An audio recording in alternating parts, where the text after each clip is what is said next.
Voy a explicar la teoría austríaca de los ciclos económicos y luego mostraré cómo esta teoría explica la crisis económica que Norteamérica vive en estos días. Lamentablemente, la macroeconomía que uno aprende en la escuela es defectuosa y está basada en una visión errada de la economía. Por eso debemos corregirla. Los conceptos de multiplicador, propensión marginal al consumo, políticas contracíclicas son todos conceptos defectuosos para entender lo que ocurre en un país. Se le dice teoría austríaca porque los primeros economistas en elaborar la teoría eran de Austria.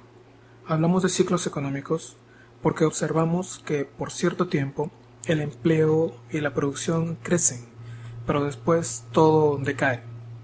Hay una etapa del ciclo que es de expansión económica y luego una etapa de contracción. A la etapa de contracción le dicen recesión y a veces cuando es muy grave se le dice depresión. Vamos a empezar analizando la conducta de un individuo, un padre de familia. Un padre de familia trabaja y parte de lo que produce lo gasta en consumo, en alimentos, en ropa, en transporte, y la otra parte la ahorra por los imprevistos que se puedan aparecer. Si agregamos los ahorros de todos los padres de familia de la región, tendremos una piscina de ahorros. Los padres de familia ponen los ahorros en el banco para ganar cierto interés cuando el banco presta esos ahorros. Los bancos prestan los ahorros de los padres de familia a los empresarios que quieren empezar o expandir sus negocios. Digamos que la tasa de interés en esa sociedad es de 10%. Eso significa que la gente presta sus ahorros esperando un 10% de ganancia. Dadas esas condiciones, poco a poco la economía se va moviendo, la economía va creciendo.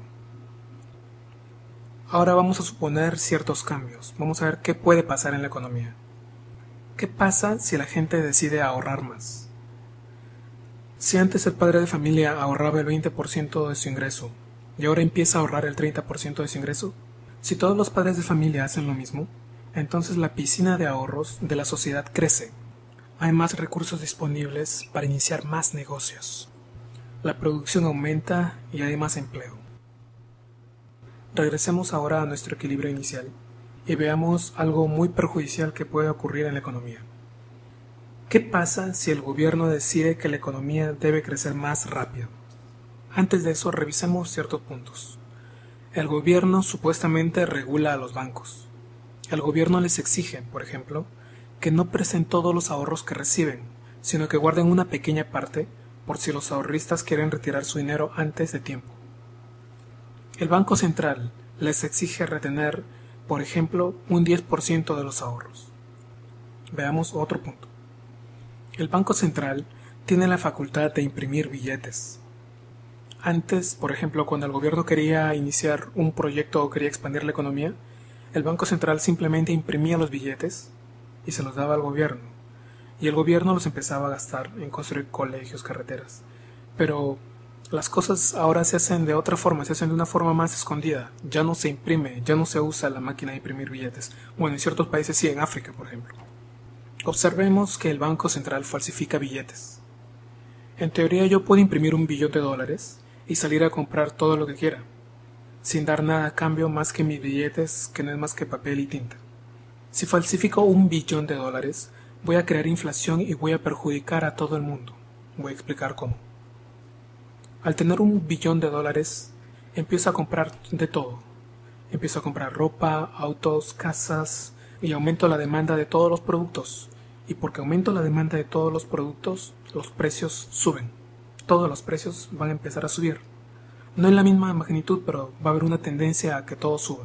Yo voy a estar viviendo como millonario, pero la situación de mi vecino empeora, porque él sigue recibiendo el mismo cheque por su trabajo. Él no está falsificando dinero, él trabaja y sigue recibiendo un cheque, pero ahora todo cuesta más.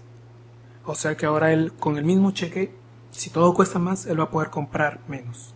Su situación ha empeorado. A mí no me está permitido falsificar billetes, pero al Banco Central sí le permiten falsificar billetes. Con esa facultad de imprimir billetes, el Banco Central puede comprar cualquier cosa. Por ejemplo, puede comprar una computadora y pagar con un billete que recién ha impreso. Pero el Banco Central no compra computadoras. El Banco Central compra productos de bancos privados. El jefe del Banco Central Se reúne con los grandes banqueros y les compran bonos de deuda que los banqueros han comprado anteriormente al gobierno. Este es un juego entre el gobierno, el Banco Central y los banqueros. O sea, el gobierno central imprime bonos de deuda que prometen pagar un interés fijo por siempre. Los banqueros compran esos bonos de deuda y luego el Banco Central les compra esos bonos de deuda. Digamos que el Banco Central les compra $1 billón en bonos de deuda. Pero el Banco Central no les da billetes a cambio, sino que simplemente les dice: la plata que te debo la voy a poner en tu cuenta de reservas obligatorias que te tengo. Y así, con un simple clic de computadora, el Banco Central ha creado $1 billón de la nada. Ahora, ese $1 billón incrementa las reservas que los bancos privados tienen en el Banco Central. Eso significa que los bancos ahora pueden prestar ese exceso de reservas. Artificialmente se han creado ahorros. Artificialmente, porque nadie en la sociedad está ahorrando más. Los padres de familia no están ahorrando más, sino que simplemente el Banco Central ha emitido más moneda y los bancos lo prestan como si fueran ahorros reales. El negocio de los bancos privados es prestar plata, y al aumentar artificialmente la oferta de fondos prestables, la tasa de interés tiende a disminuir. Si antes en el año se iniciaban 100 empresas, ahora con el aumento de fondos prestables se iniciarán 200 empresas. Todas estas empresas empiezan a demandar más trabajadores, empiezan a demandar más edificios, más maquinarias, y todo el mundo está feliz porque hay más empleo. Pero aquí viene el problema. La sociedad en realidad solamente tenía recursos ahorrados para sostener el crecimiento de 100 empresas, y ahora hay 200 empresas compitiendo por esos mismos recursos. El precio de esos recursos tendrá que subir. La tasa de interés tendrá que subir por encima del nivel natural al que antes se encontraba. Es un juego de oferta y demanda. Si antes 100 personas demandaban algo y ahora 200 personas empiezan a demandar lo mismo, el precio va a subir porque la demanda ha subido. La sociedad en realidad solamente tenía recursos ahorrados para sostener el crecimiento de 100 empresas, y ahora hay 200 empresas compitiendo por esos mismos recursos. El precio de esos recursos tendrá que subir porque ahora más gente los demanda. La tasa de interés tendrá que subir por encima del nivel natural en que antes se encontraba. Y cuando la tasa de interés suba, miles de negocios van a quebrar y tendremos un alto nivel de desempleo. Como explica el profesor Carrison, si antes se tenían recursos para construir 5 casas y se empiezan a construir 10 casas, todas las casas quedarán inconclusas.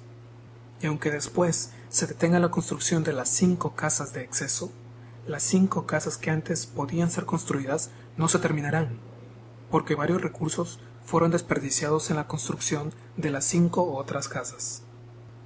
Y al final, solo se construirán 4 casas.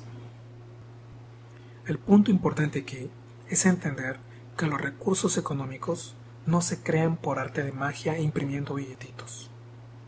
Como explica el profesor Hans Hermann Hoppe, una cosa es tener un auto y un título valor sobre ese auto, y otra cosa es imprimir otro título valor sobre el mismo auto. Los billetes son títulos valores.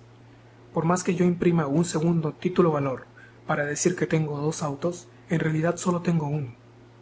Los recursos económicos son escasos, y nada ni nadie puede escapar al principio de escasez. Lamentablemente, las teorías keynesianas y monetaristas no entienden ese principio económico básico.